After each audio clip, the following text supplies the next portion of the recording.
पाप करण्यात मनुष्य जितका प्रवीण असतो तितका तो पुण्य करण्यात नसतो.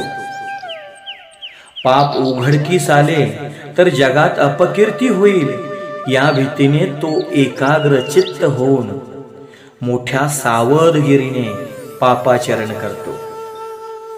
याच कारणाने त्याला अंतकाळी पापाची आठवण येते आणि त्याचमुळे अंतकाळी त्याचा जीव घाबरत असतो. आपण केलेली पापे त्याला आपल्या डोळ्यासमोर दिसतात. त्याला वाटत असते, मी मरणाची काहीच तयारी केली नाही, माझे कसे होईल.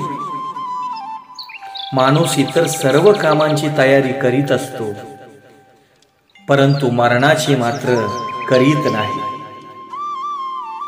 ज्याप्रमाणे आपण लग्नाची तयारी करीत असतो त्याचप्रमाणे हळूहळू आनंदाने मरणाची तयारी करावी.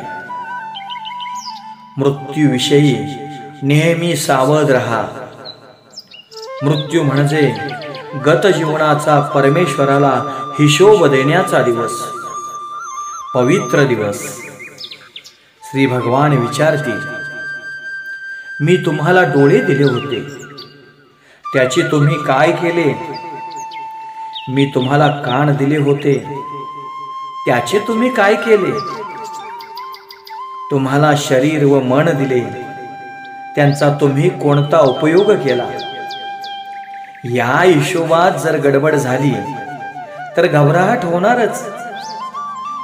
सामान्य इन्कम टॅक्स ऑफिसरला हिशोब द्यायचा असला तर माणूस घाबरतो आणि देवाची प्रार्थना करतो की, हे देवा, मी निरनिराळी वही खाती ठेवली आहेत, आपले लक्ष असू द्या.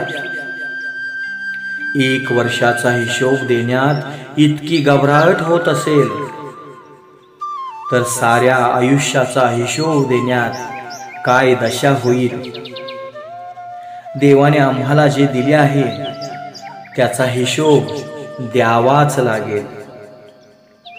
मंगल मृत्यू यावा असे वाटत असेल तर प्रत्येक क्षणाला सावध रहा. डोळ्यांचा सदुपयोग करा, वाणीचा सदुपयोग करा, तर उज्ज्वल मृत्यू येईल.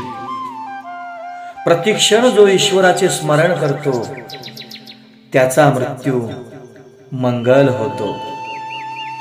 दररोज स्मशानात जाण्याची गरज नाही, पण दररोज स्मशानाची आठवण ठेवणे जरूर आहे. श्री शंकर स्मशानात उपस्थित असतात. ते ज्ञानाची देवता असल्याने स्मशानात वास करतात. स्मशान तर ज्ञानभूमी आहे.